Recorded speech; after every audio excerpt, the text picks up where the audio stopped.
지난 한 주 동안 사실은 아침 저녁으로 우리가 기도에 관한 내용들을 계속해서 얘기했어요. 그런데 오늘 또 기도에 관한 얘기를 할 수밖에 없고, 예수님께서 그렇게 바쁜 일정 가운데 오늘도 사실은 다른 마을로 가셔서 전도하고 또 귀신을 쫓아내고, 그런데 항상 사역을 하시기 전에 꼭 기도하셨던 예수님의 모습을 발견할 수 있습니다. 조금 우리가 조금 이따 구체적으로 좀 보도록 하고요. 저는 이런 생각을 많이 합니다. 모든 사람들이 모든 일의 시작에는 목적이 있다고 생각을 합니다.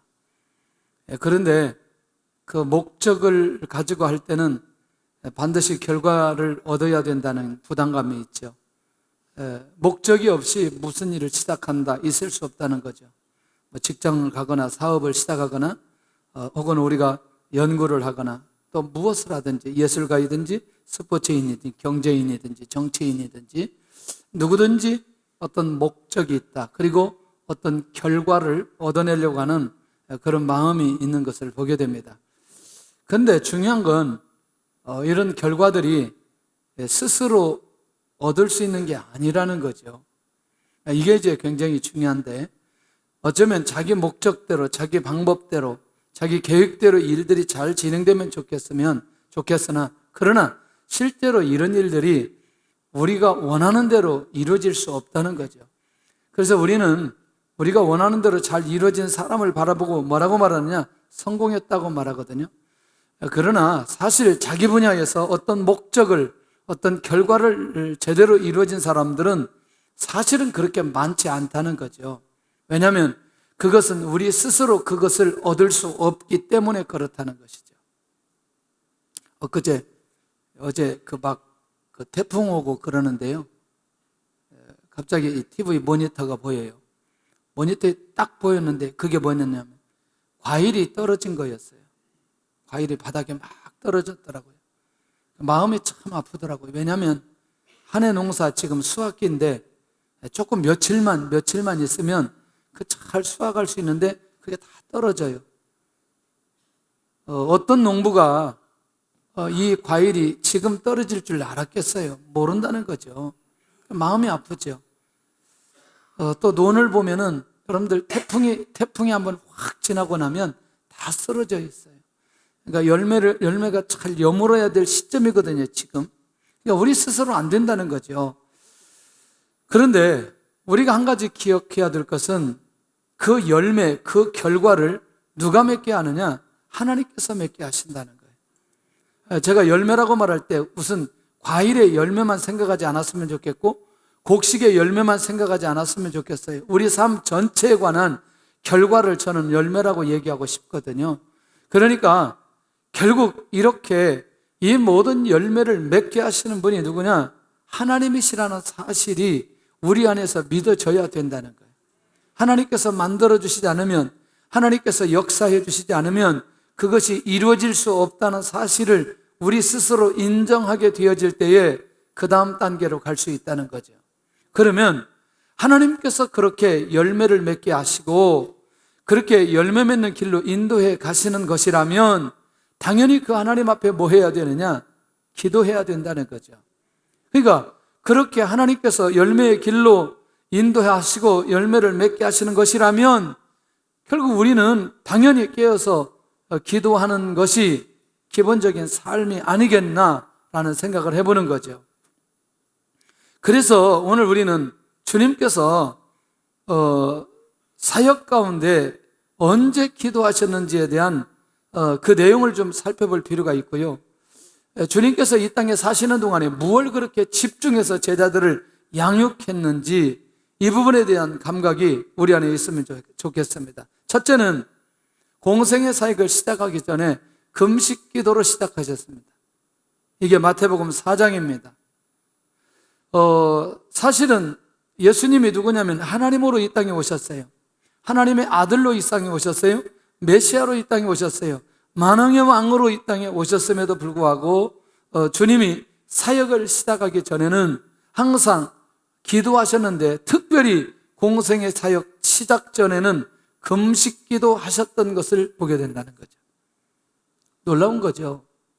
그러면 이 기도만 생각하면, 주님이 공생의 사역 시작하기 전에 아예 그냥 기도 한번 쌈박하게 하고 그냥 이제 나머지는 기도하지 않고 주님이 하나님으로 하나님의 아들로 사역하시겠지, 이렇게 생각할 수 있단 말이죠.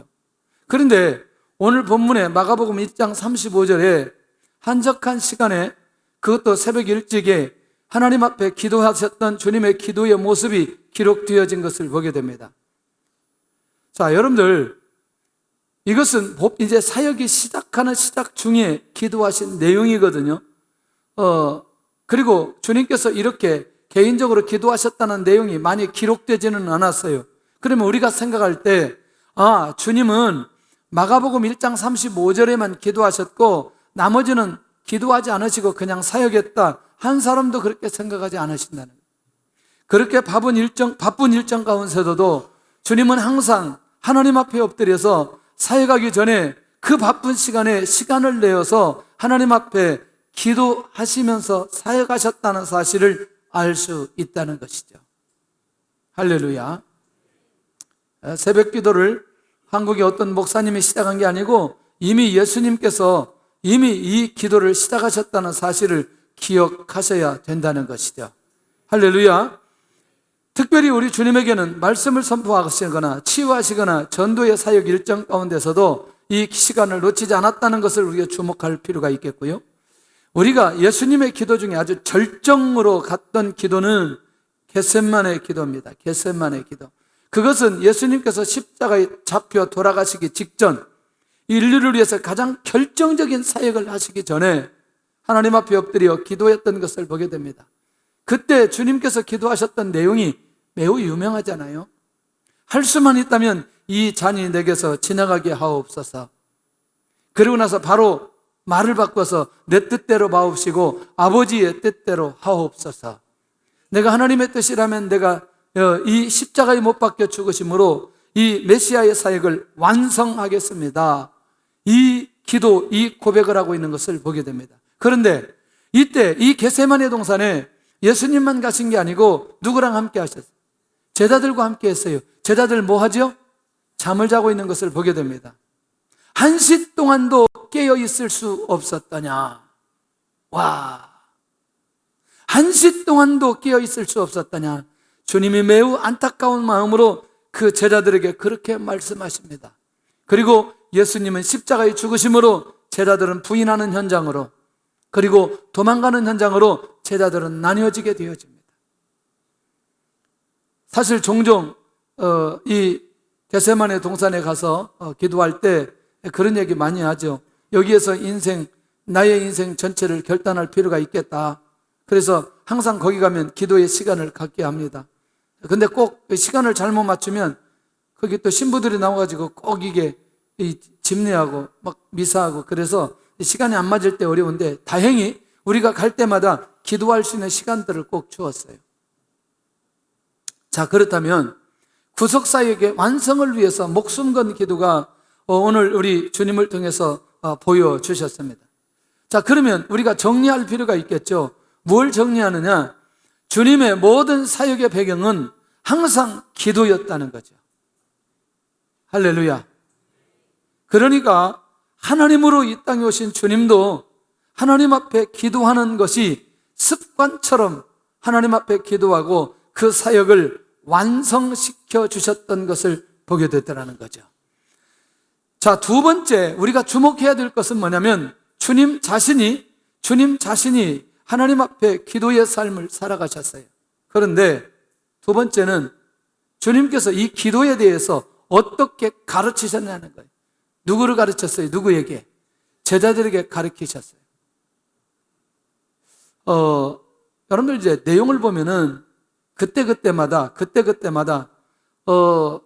여러분들 사람들이 나를 누구라 하느냐라고 할 때 가이사라 빌립보에 가서 주님께서 질문 던지고 베드로가 주는 그리스도의 살아계신 하나님의 아들이신다 이런 고백하시잖아요. 여러분들 곳곳마다 배를 타거나 어디를 다니면서 그때 상황에 따라서 주님께서 말씀하신 적들이 매우 많아요. 많죠? 그걸 이해하시죠? 그런데 유독 주님께서 일괄성 있게 제자들을 가르치셨던 내용들이 있어요. 그게 뭐냐면 기도에 관한 내용이에요. 다른 거는 그때마다 산발적으로 제자들을 깨우치면서 그렇게 도전시켜 주셨지만 이 기도만큼은 주님께서 뭔가 목적을 가지고 제자들에게 기도에 대한 가르침이 끊임없이 일어났다는 거예요. 그게 첫 번째가 주기도입니다. 주기도. 마태복음 5장에서 그 산상수훈 복에 관한 얘기하고 관계에 대한 하고 분노에 대한 얘기하고 음욕에 관한 얘기하고 원수에 대한 얘기를 가르치시고 난 이후에 그 다음에 금식기도 6장 1절에서 5절까지 딱 얘기하고 그 다음에 6절부터 주기도에 대한 내용들이 쭉 진행되는 것을 보게 됩니다. 기도의 방향, 하나님의 뜻에 대한 기도가 어떤 기도인지를 주기도를 아주 명확하게 일목요연하게 이 기도를 제자들에게 가르칩니다. 굉장히 중요한 내용이에요. 그런데요, 이 내용을 가만히 살펴보면 기도의 핵심, 또 기도의 방향, 기도를 할 때 최고의 절정인 기도가 어떤 기도인지를 명확하게 가르쳐 줍니다. 자, 그러고 난 이후에 굉장히 중요한 내용이 있어요. 재물에 관한 얘기를 하시고 그냥 끝나는 줄 알았어요. 다시 기도에 관한 내용이 끝나고 그냥 재물에 관한 내용, 의식주에 관한 내용으로 가는 줄 알았어요. 그런데 기도에 대한 확실한 스피릿, 이것을 주님께서 말씀해 주시는데 그게 뭐냐면 그의 나라와 그의 의를 구하라는 거거든요. 자, 여기에서 우리는 놀라운 사실 하나를 발견할 수 있습니다. 그리하면 이 모든 것을 너희에게 더하시리라. 이 모든 것을 너희에게 더하시리라. 그러니까 의식주는 기본적으로 하나님께서 사람에게 주시는 거지만 거기에 더하는 알파는 그의 나라와 그의 의를 놓고 구하는 자들에게 더하여 주시겠다라는 약속이에요. 이 말이 이해되어야 됩니다. 그러니까 그의 나라와 그의 의를 놓고 기도하면 의식주는 어차피 이 땅에 생명을 가지고 태어난 모든 사람들에게 기본적으로 주시는 거지만 더하여 주시는 것은 그의 나라와 그의 의를 구할 때 더해 주시겠다는 약속이거든요. 이것도 기도에 관한 내용이에요. 맞나요? 이렇게 주님은 다른 건 몰라도 기도에 관한 부분만큼은 너무너무 정확하게 그리고 깊이 있게 다루고 있는 것을 보게 된다는 거죠. 두 번째는 뭐냐면 구하는 기도자의 행동입니다. 그게 우리가 잘 아는 대로 구하고 두드리고 찾는 겁니다. 구하는 자에게 두드리고 찾는 자에게 반드시 주시겠다. 내용을, 기도에 대한 내용, 기도에 대한 방향을 그렇게 잘 안다 할지라도 중요한 건 뭐냐면 기도라는 행위가 필요하다는 거예요. 네, 이론적으로 아무리 기도에 대한 것을 이론적으로 내가 안다 할지라도 구하고 두드리고 찾는 기도의 행위는 반드시 있어야 된다는 거예요. 할렐루야. 여러분 혹시 서점에 가서 보시면 무슨 책이 많이 나왔냐면 기도에 관한 책이 많이 나와 있고 설교집이 많이 나와 있습니다. 근데 어떤 분이 그 기도에 관한 내용을 책에 기록됐는데 너무나 재밌는 내용이 있어요. 그러고 나서 저는 그 뒤로 기도에 관한 책을 잘 안 봐요. 이론적인 책을 잘 안 봐요. 이 기도라는 책을 아무리 많이 보아도 중요한 건 그 사람 자신이 하나님 앞에 기도하는 게 중요하다는 거예요. 이론적인 것을 아무리 많이 한다 할지라도 기도라는 행위에 가지 않으면 의미 없다는 거예요. 그러니까 우리도 기도라는 이론적인 책을 많이 보는 것보다는 내가 직접 기도하는 게 훨씬 더 지름길이라는 것을 놓치지 않아야 된다는 거예요. 할렐루야. 그러니까 항상 우리는 주님께서 이렇게 기도에 대한 정확한 방향을 알려주셨다면 기도라는 행위가 너무너무 중요하다는 거죠. 응답받을 자는 누구냐? 기도라는 행위를 하는 사람이 응답받을 수 있다는 것을 놓치지 않아야 된다는 거예요. 할렐루야. 기도라는 행위가 있기를 원합니다. 때에 따라서는 그것이 내가 지금 위선적이고 형식적이고 행위적인 지금 내 안에 막 그 감동이 오지 않고 내 안에 막 그 주님과 인격적인 관계가 유지되지 않고 내 안에 막 눈물이 회복되지도 않고 내 안에 주님을 통해서 치유되지 않는 기도가 내 안에 진행되지만 그럼에도 불구하고 행위는 필요하다는 거예요. 그렇게 하다 보면 어느 날 갑자기 주님이 찾아와 주시고 내가 주님을 만나게 되어지고 그리고 정말 내가 주님이 원하시는 그의 나라와 그 의를 놓고 기도할 때가 오게 된다는 거죠. 할렐루야. 저도 누가 기도에 대해서 일찍이 이런 것들을 잘 가르쳐 주시고 알려주셨다면 훨씬 더 빨리 갈 수 있었어요. 그런데 누가 저한테 단 한 사람도 이런 기도에 관한 내용을, 예수님이 이렇게 기도해야 되는 내용을 가르치거나 정확하게 기도를 이론적으로 훈련시켜 주신 사람이 없어요. 우리 교회 오시면 제일 많이 듣는 얘기가 무슨 얘기예요? 기도하자는 얘기예요. 기도하자. 근데 여러분들, 이 기도하자는 얘기는 기도하면 하나님께서 우리를 열매의 길로 인도해 주시기 때문에 기도하자는 거예요. 이게 비밀이라는 거죠. 세 번째는요, 기도자가 가야 될 많이 있는데 이걸 좀 잘 살펴보셔야 돼요. 자, 여러분들, 친구가 친구를 찾아가서 친구가 왔다고 떡을 달라는 거예요. 근데 친구 때문에 주지는 않지만 네가 강청하는 것 때문에 떡을 주겠다. 이걸 주님이 비유로 말씀하시거든요. 대부분 우리는 강청하는 기도에 대한 얘기를 굉장히 많이 해야 되거든요. 많이 하거든요. 그런데 여기 비밀이 있어요. 뭐냐면 한번 잘 보시기를 바랍니다. 악할지라도 좋은 것을 자식에게 줄 줄 알거든 하물며 너희 하늘 아버지께서 구하는 자에게 성령을 주시지 않겠느냐 하시니라. 구하는 자에게 무엇을 주시지 않겠느냐? 자, 여기에 굉장히 비밀이 있어요. 그러면 누가 성령을 체험하고 성령의 능력이 나타나느냐 봤더니 강청하는 기도를 하는 사람들은 하나님께서 성령을 주실 것이고 성령을 약속하고 성령의 역사가 일어날 것이라는 것을 주님이 가르치고 있는 거죠. 물론 하나님의 말씀을 듣다가도 성령의 역사가 일어납니다. 물론 우리가 찬양하다가 성령의 역사가 일어나기도 합니다. 할렐루야. 그러나 보편적인 건 우리가 뜨겁게 하나님 앞에 간구할 때, 간청할 때에 성령의 역사가 일어나게 되어지는 걸 보게 되더라는 거예요. 그러니까 그 친구와의 관계 속에서 친구 때문에 떡을 주는 것이 아니라고 한다면 결국 주님께서 이 말씀을 왜 하시는지를 살펴볼 필요 있지 않겠냐는 거죠. 그런데 우리는 이렇게 결론 내리는 거죠. 그렇지. 이제 성령의 역사가 일어나도록 하기 위해서는 끊임없이 간구하며 간청하며 하나님 앞에 나갈 때 성령이 임하지 않겠냐. 그러니까 무슨 행위가 필요해요? 하나님 앞에 강청하며 하는 그 기도의 행위가 필요하다는 거예요. 자, 누구에게 이 사실을 가르쳐요? 제자들에게 가르쳐요. 이제 이게 중요한 거죠. 이게. 그러니까 이렇게 성령 얘기를 하셔도 왜 성령을 받아야 되는지는 얘기하시지 않아요. 왜? 지금 얘기해도 예수님의 제자들이 아직 눈이 열리지 않았어요. 할렐루야. 강 권사님 졸리려고 막 하는데 안 졸리려고 막 눈을 뜨려고 하는데 너무나 애처로워요. 이게 졸리기는 한데 졸리지 않으려고 막 이렇게 하는데 내가 이렇게 한마디 하면 눈이 떠져요. 다른 분도 눈을 떴어요. 기도자는 언제까지 기도해야 되느냐? 네 번째예요. 여기도 우리가 중요한 사실 하나가 있어요. 누가복음 18장에 가서 보면 불의한 재판관에게 한 과부가 청혼하는 것을 보게 됩니다. 이 불의한 재판관은 돈을 받아야 되고 과부는 돈이 없기 때문에 자주 찾아가야 됩니다. 그러니까 재판관이 생각할 때 자주 찾아오는 번거로움 때문에 차라리 과부의 원한을 들어줘야 되겠다 하고 그 원한을 들어줍니다. 그리고 낭망치 말고 기도해야 되는 것에 대한 가르침을 주님께서 해주십니다. 저는 그건 줄 알았어요. 그러니까 낭망치 말고 그렇게 기도해야 된다 이렇게 말씀하셔요. 그런데 내용을 잘 한번 보시기를 바랍니다. 시작. 하물며 하나님께서 그 밤낮 부르짖는 택하신 자들의 원한을 풀어주지 아니하겠느냐? 그들에게 오래 참으시겠느냐? 할렐루야. 그러면 원한을 풀어주느냐? 오래 참으시겠느냐? 이게 목적이 아니고 여기 밤낮 어떤 기도? 부르짖는 기도.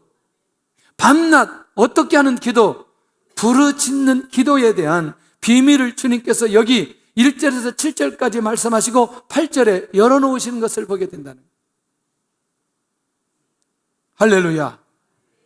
그런 면에서 이제 예수님의 제자들이 성령을 놓고 기도하고 기도에 대한 자세, 기도에 대한 방향, 그리고 어떻게 기도해야 될지 이것들을 너무나 구체적으로 주님께서 말씀해 주시고 있는 것을 보게 된다는 거예요. 놀랍지 않아요? 기도하시기를 바랍니다. 제가 1, 2부 때 다 얘기했어요. 혹시 지금 기도의 제목이 있는 분들은 오늘 돌아가서 핸드폰에 지금 내가 기도하는 기도의 제목을 다 적으시기를 바랍니다. 적은 건 아니죠. 그냥 올리세요. 채서 몇 개가 되든 그걸 해놓고 저장을 해놓으시기를 바랍니다.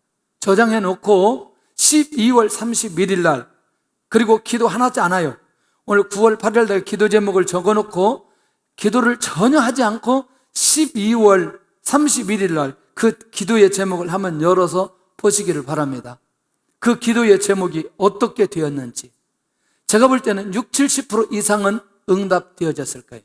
너무나 그릇이 커가지고 비전에 대한 내용, 그것은 차차 응답되더라도 현실적으로 내가 시급하게 응답되어야 될 내용들이 있다면 그것을 적어서 확인해 보시기를 바랍니다.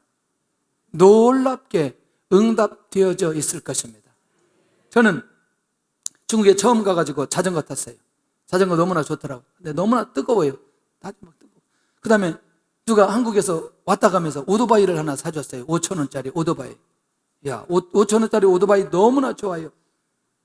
그런데 문제는 대학가를 못 가겠어요. 가다가 비를 맞고 막 추워가지고 견디지를 못해요.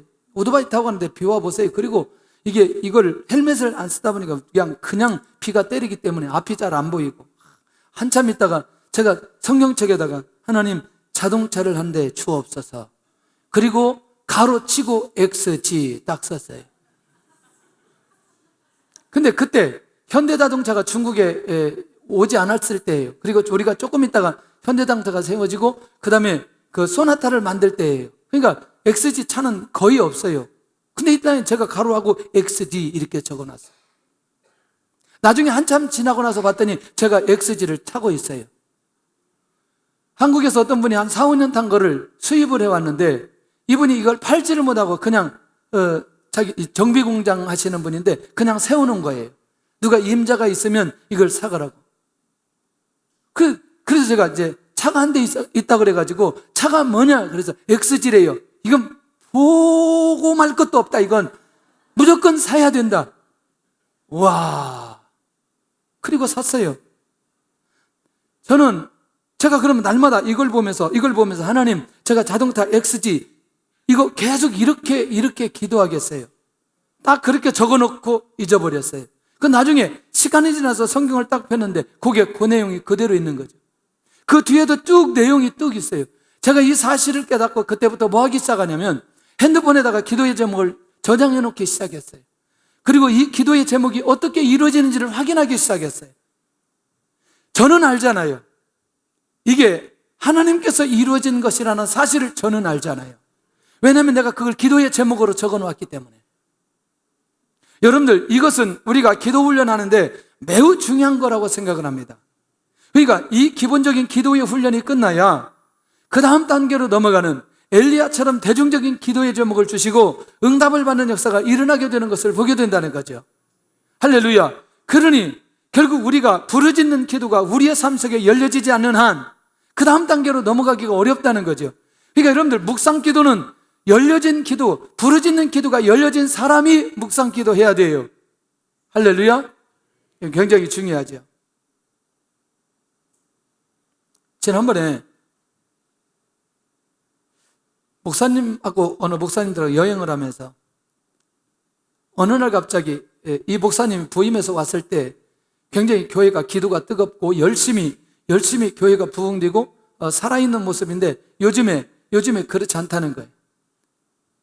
왜 그러냐? 제가 얘기했죠. 혹시 기도가 식어진 거 아닐까요? 이렇게 물어봤더니 이분이 가만히 생각하더니 기도가 식어졌다는 거죠.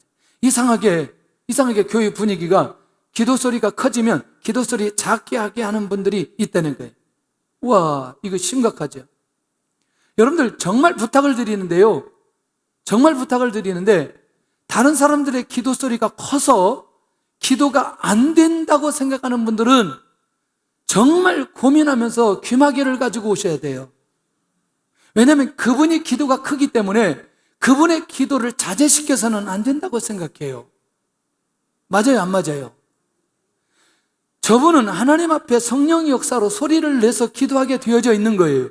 내가 그것 때문에 방해가 된다면 귀마개 가지고 저 구석에서 기도하면 되는 거예요. 맞아요, 안 맞아요? 왜냐면 나는 소리를 내서 할 수 없다면. 그런데 우리 문화가 기도하는 사람들의 기도 소리가 커서 기도가 안 된다는 문화로 가버리면 교회는 영적으로 어렵게 되어진다. 그러면 그것 때문에 힘든 분들은 조금 죄송하지만 따로 시간을 내서 조용한 시간에 와서 교회 와서 기도하시면 훨씬 더 좋습니다. 할렐루야. 그래서 이런 분들을 위해서 7시 새벽 예배 어떨까요? 7시 새벽 예배. 여기 주부들이 식사 때문에 7시가 굉장히 어려우니까 7시도 하고 8시 새벽 예배. 8시에 아침 기도인데 그거는 실제로 이렇게 했어요. 5시, 6시, 7시, 8시까지 4번을 했어요. 중국에서 새벽 예배를. 왜 그런 줄 아세요? 사역자들이 새벽 예배를 안 나와요. 그래서 새벽 예배 한 부씩 맡겼어요. 그랬더니 나오는 사람들이 있어요. 이제 장소 바꾸어서 맡겼더니 너무나 좋았어요. 우리 교회도 한번 7시 시도해 볼까. 그때는 이제 조용히 묵상기도, 대부분 7시면 기도하고 다 나가기 때문에 그때 오시면 묵상기도 할 수 있어요. 무슨 얘기냐면 한번 하나님 앞에서 이 열려진 기도를 해야 그 다음에 묵상기도로 들어갈 수 있고, 묵상기도가 진행되면 깊이 있게 들어갈 수 있기 때문에 그 기도의 흐름을 놓치지 않았으면 좋겠다. 그리고 부르짖는 기도에 대한 불편함이 우리 안에 있지 않기를 원합니다. 할렐루야. 그리고 귀마개 안 가져오면 더 크게 하면 돼요. 더 크게. 저 소리 안 들리도록 더 크게. 이 분위기는 웬일일까 지금?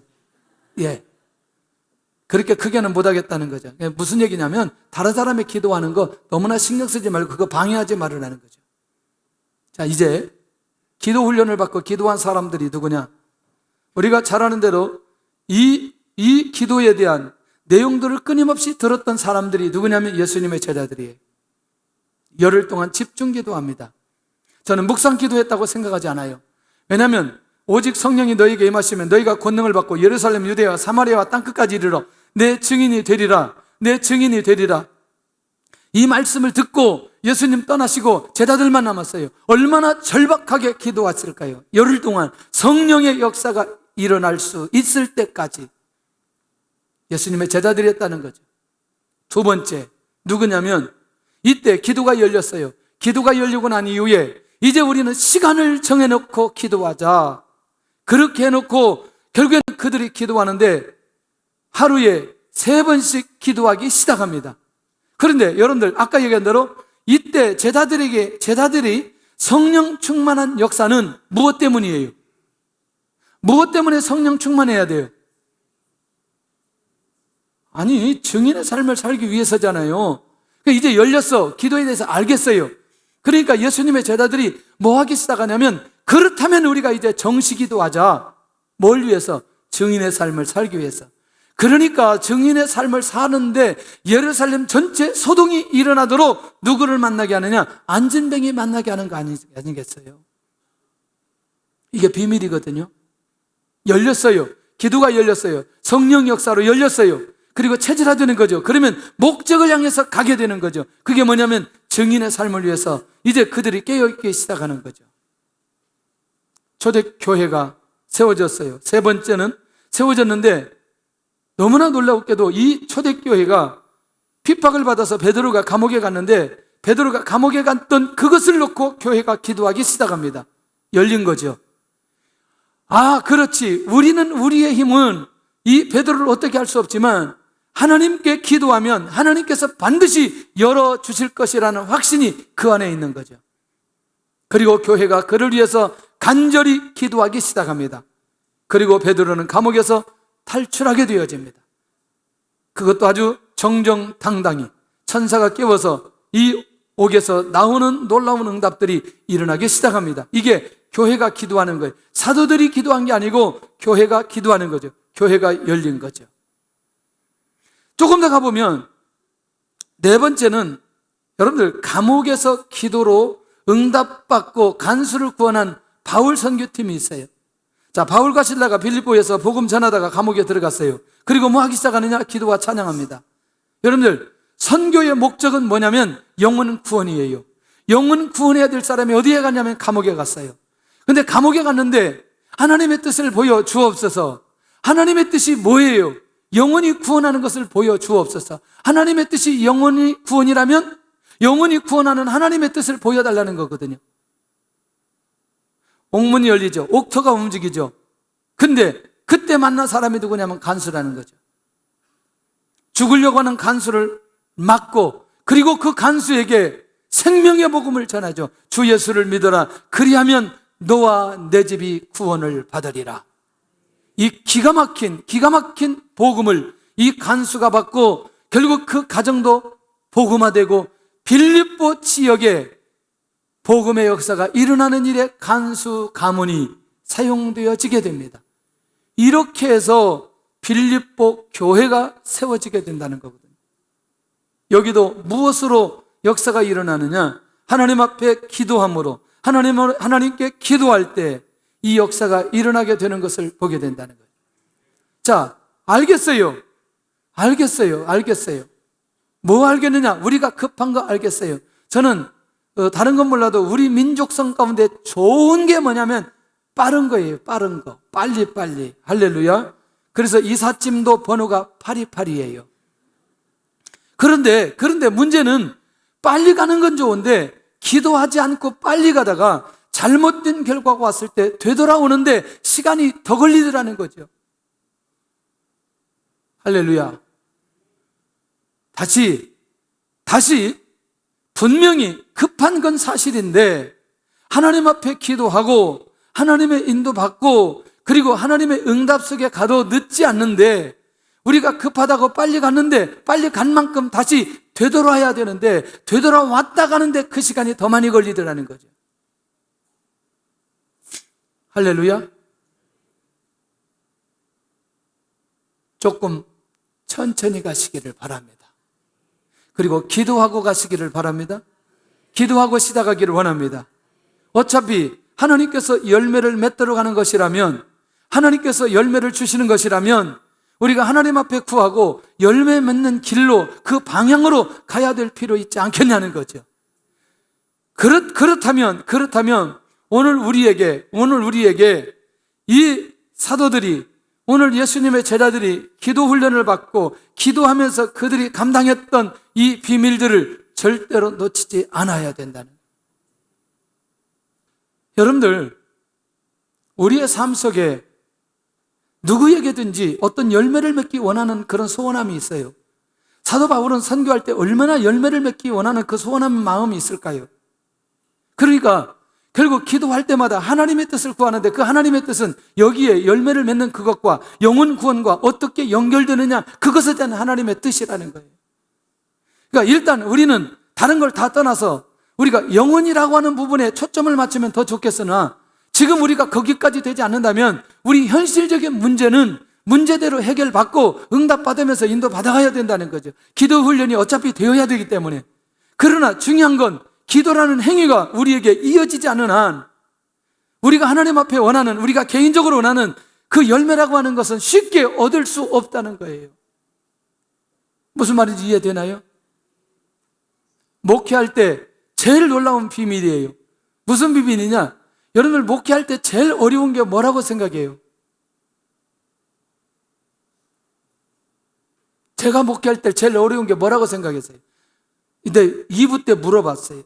제가 쉬운 사람이에요? 어려운 사람이에요? 여기는 왜 너무나 머리가 좋아? 2부 때는 아주 어려운 사람이라고 얘기하더니 여기 너무나 머리가 좋아. 대답을 못하는 거지. 이렇게 대답하면 이렇게. 제가 어려운 사람이에요? 쉬운 사람이에요? 그럼 아까 얘기하지 왜 이제 해요? 2부 때 이게 굉장히 어려운 사람이에요, 여러분들. 근데 어떻게 목회할 수 있느냐? 자, 관계 때문에 어려우면 제가 하나님 앞에 기도하기 시작하는 거죠. 하나님, 저 집사님, 한참 기도를 해요. 딱 이렇게 말씀하셔요. 야, 내가 너 지금까지 참아줬는데 너 그분 지금 얼마나 참고 있니? 한순간에 끝나버리는 거죠.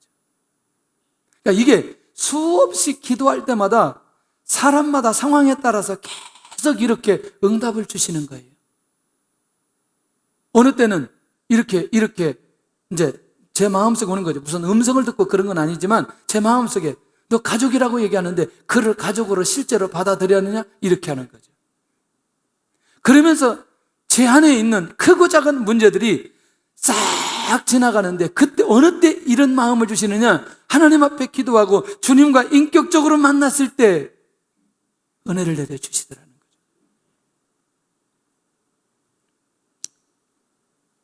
하나님께서 일하시는 방법은 누구를 통해서 일하시느냐? 기도하는 사람을 통해서 일하신다는 사실을 놓치지 않아야 된다는 거예요. 상처가 있는 사람들도 주님을 기도 가운데 인격적으로 만나는 사람 치유됩니다. 재정 때문에 어려운 사람들 하나님이 인격적으로 만나면서 왜 그런 이유를, 그런 어려움을 나에게 주셨는지 알게 하면서 하나님 앞에 엎드릴 때 풀어지기 시작합니다. 할렐루야. 영혼 때문에 애통하는 사람, 하나님 앞에 기도할 때 영혼을 사랑하는 그 하나님의 사랑이 그 안에 있을 때 그 영혼이 구원되는 것을 경험하게 되어집니다. 기도하는 사람을 통해서 하나님께서 일하신다는 사실을 놓치지 않아야 된다는 거예요. 할렐루야. 주님을 바라보면서 기도하시기를 원합니다. 마지막은 기도로 자신의 사명을 감당하고 열매를 경험한 사람들입니다.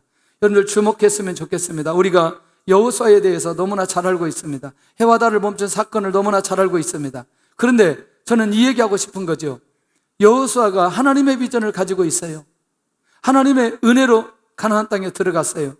전쟁을 하나님의 역사로 성취했어요.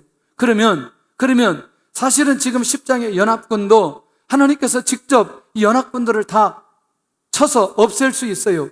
그런데 여러분들 왜 그 시간에 이게 해가 저물게 만들고 왜 여호수아가 그렇게 기도하고 해를 멈추게 하고 이 전쟁을 승리케 하였는지에 대한 그 이유가 중요하다는 거예요.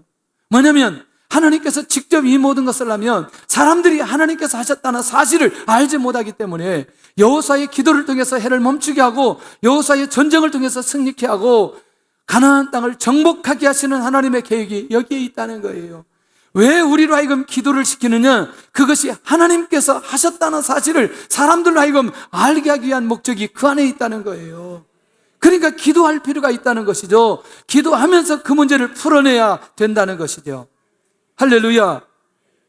두 번째는 결국 영적인 암흑기에 우리가 세 번째 날 수요일 날 사무엘에 관한 얘기를 했어요. 이것도 역시 마찬가지라는 거죠. 이스라엘 민족 입장에서 블레셋은 어쩌면 여호수아가 지나고 나서 사사시대가 들어가면서 사무엘 시대에 오기까지 다윗 시대까지 끊임없이 공격했던 나라가 블레셋이에요.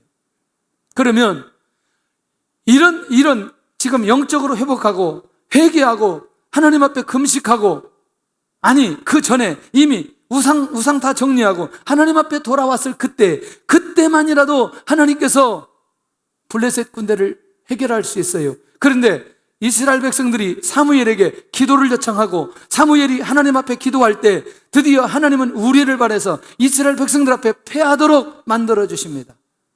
자, 다시 정리한다면 어차피 블레셋 군대가 오늘 이스라엘 백성들을 더 이상 괴롭히지 못하도록 하는 것이 하나님의 계획이에요. 이것을 하나님의 차원에서 진행했다면 사람들이 하나님께서 하셨다는 사실을 알지 못하기에 오늘 사무엘이 하나님 앞에 기도할 그때에 하나님께서 일하셔서 블레셋 군대를 정리하시더라는 거죠. 이 말이 들려지면 내가 왜 기도해야 되는지를 알게 된다는 거죠. 하나님께서 우리의 문제를 지금이라도 해결하시는 능력이 하나님에게 있다는 거예요. 그런데 우리로 하여금 기도하게 만드는 이유는 하나님께서 하셨다는 사실을 우리로 하여금 알게 하기 위한 목적이 그 안에 있다는 거죠. 그러니 오늘 우리가 하나님 앞에 엎드려서 기도하는 건 당연한 삶 아니고 기도의 행위가 얼마나 중요한지를 우리에게 가르쳐주고 있는 거 아니냐는 거죠. 하나님은 우리에게 열매 맺기를 원하십니다. 우리가 하는 일 모든 일을 개입하기를 원하세요. 하나님 우리가 하는 모든 일에 역사하기를 원하세요. 그런데 우리가 어느 때 기도할 때 그때 열매 주신다는 거예요. 우리가 엎드릴 그때 열매 주신다는 거예요. 다 계획하고 있어요. 응답이 금방 온다는 거예요. 그런데 중요한 건 그것을 경험해야 될 당사자가 하나님 앞에 기도하는 것을 하나님이 원하시고 계신다는 거예요. 이게 중요한 의미가 그 안에 있다는 거예요. 또 한 사람 더 볼까요? 이제 이 얘기는 뭐냐면 사무엘이 자기를 영적인 리더로 세워주신 이유를 알았어요. 예배 회복시키고 기도 회복하고, 그러니 이스라엘 민족이 그때부터 평화가 일어나기 시작한 건 아니냐는 거죠. 자, 여러분들, 우리가 에스더 얘기할 때 죽으면 죽으리라는 기도를 우리가 너무나 잘 알고 있어요. 자, 보세요. 모르드게가 하만에게 그냥 처음부터 절을 했다면 유다민족이 그런 위기를 당할까요? 안 당할까요? 자, 조금 내용을 몰라서 내용을 설명한다면 이 유다인 모르드게가 하만에게 절을 하지 않으므로 유다인 전체를 다 멸해야 된다는 조서를 내리게 되어져요. 그리고 이미 날짜까지 정해졌어요. 자, 이 상황은 모르드게가 만든 것 같지만 사실은 하나님께서 유다 민족을 살릴 것이라는 확신이 모르드게에게 있어요. 그리고 그것을 누구에게 도전하느냐? 에스더에게 도전하는 거예요. 에스더의 기도는 다른 게 아니에요. 내가 왕 앞에 법들을 어기고 나갈 때 왕이 자기를 수용하고 받아주는 거예요. 그리고 왕 앞에 나가는 거예요. 그리고 왕이 에스더를 수용하고 1차, 2차 잔치에 요청에 하만까지 오게 되고, 그리고 그때 결정적으로 자기 민족을 구원하는 얘기를 왕 앞에 했을 때 그 왕이 하만을 죽이게 만드는, 그리고 자기 민족을 구원해내는, 그런데 거기에 에스더가 죽으면 죽으리라는 결단을 하고 기도한 그 내용이 그 안에 숨겨져 있다는 거예요. 할렐루야. 이게 얼마나 저는 중요한지. 오늘도 하나님께서는 무한한 열매들을 지금 계획하고 계세요. 여기까지 왔어요. 여기까지. 그런데 무엇 하기를 원하느냐? 우리로 하여금 그 열매가 이 땅까지 오도록 기도하는 사람들이 필요하다는 거예요. 기도하는 사람들을 통해서 그렇게 역사하기를 원한다는 거예요. 할렐루야. 저는 어제 또 하나 기사를 봤어요. 그리고 제 기도의 응답인 걸 확실하게, 일본에서 수출하는 불화소수 때문에 그동안 대기업이 굉장히 어려움 속에 있다고 생각하고 그 너무나 애통하는 마음으로 기도했더니 그 일본의 수출과 상관없이 대기업이 그것을 진행하는데 조금도 문제가 없다. 저는 제 개인적인 기도 응답이에요. 너무나 감사했어요. 이거 기도하지 않은 사람은 이 감격이 별로 없을 거예요. 하나님이 대기업에 속해 있는 수많은 사람들이 있어요. 수많은 성도들이 있어요. 그들이 하나님 앞에 11조하고 헌신해야 선교지에 있는 많은 선교사들이 결국 선교사역을 감당할 수 있기 때문에 이 기업들이 무너지지 않아야 되는 거예요. 네? 하나님의 나라를 위해서 저는 기도했어요. 하나님, 이거 해결해야 됩니다. 어쨌거나 문제가 없대요. 진짜 문제가 없대요. 앞으로 문제가 없기를 소원해요. 중소기업들이 많은 어려움들이 있는데 그 기업들도 어렵지 않았으면 좋겠어요. 정말 하나님 앞에 기도해요. 그때 이들이 하나님 앞에 기도하고 정말 하나님의 은혜 가운데 이걸 풀어지는 것을 경험하게 하여 주옵소서. 제 안에 그런 안타까운 마음이 있어요. 예, 제가 무슨 민족주의자는 아닌데, 무슨 기업을 해서 그런 사람은 아닌데, 그러나 하나님의 나라를 위해서 그들이 회복되어야 될 필요가 있다는 거예요. 아니, 그럼 우리는 기도 안 해주고 맨 그런 사람들만 위해서 기도. 우리 성도들 놓고 기도 많이 해요. 걱정하지 마세요. 자기들이 기도 안 해서 그렇지. 응? 자기들은 잠만 자고 그래서 그렇죠. 어떻게 잠만 자냐, 잠만. 그렇게. 응? 목사는 아침 저녁으로 정말 애를 쓰면서 기도하는데 집에서 잠이 와요. 잠이 와? 강 권사님? 잠이 와, 잠이. 집에서 기도한대요. 집에서 나와서 해야지. 그래도 응? 죽어도 나와서 해야 돼. 죽어도. 근데 집에서 기도해도 응답이 됩니다. 예, 자기가 주어진 환경 안에서 기도하는 거 너무나 좋죠. 차 타고 갈 때도 기도해도 좋고, 지하철 타고 갈 때도 기도해도 좋고, 어디 가서 어디게 하든지 사실 우리가 그런 마음만 있다면 얼마나 감사한지, 그 중심이 있다는 게 굉장히 중요한 거 아니겠어요? 결국 오늘 우리가 이런 사람들을 통해서 하나님께서 어떻게 일하시는지, 그거죠. 자신을 왕비로 세우신 이유를 알고 결단은 에스더의 모습을 우리가 확인할 수 있는 것 아니겠냐. 그러면서 나는 하나님 앞에서 어떤 열매를 기대하고 있는가? 어떤 열매를 기대하고 있는가? 열매 맺기 위해서 내가 먼저 해야 할 일이 무엇인가? 주님을 바라보면서, 사도들을 기억하면서, 쓰임받았던 자들을 기억하면서 나는 지금이라도 기도부터 하기로 결단하는가? 지금이라도. 할렐루야. 후반기에 기대가 된다는 거죠. 왜냐하면 우리가 기도하는 마음으로 일어나게 되어질 때에 주의 놀라운 역사가 일어나게 될 줄로 믿습니다. 이렇게 외쳤더니 이번 주에 추석이에요. 에? 이게 지속하려고 했더니 시골 가야 되고 음식 만들어야 되고 가서 고수톱도 쳐야 되고 이거 뭐 그냥 여행도 가야 되고 이거 정말 그래도 새벽에는 나와서 기도하시기를 바랍니다. 할렐루야. 기도하는 시간을 놓치지 않기를 바랍니다. 나는 지금 기도의 열매 가운데 있는가? 이 말은 뭐냐면 지금 내가 기도의 열매 가운데 있다면 내가 이전에 기도했던지 누가 나를 위해서 기도했던지 어떤 기도의 열매가 지금 맺혀지고 있는 것이라면 반드시 그 배경에는 기도가 있다는 사실을 놓치지 않기를 바랍니다. 나는 우리 모든 교회 성도들이, 이 땅에는 모든 교회들이 기도하는 교회들이 되기를 소원합니다. 할렐루야. 기도하고 주의 일을 감당하기를 원합니다. 기도의 능력과 기도의 축복이 있기를 예수님의 이름으로 축원합니다.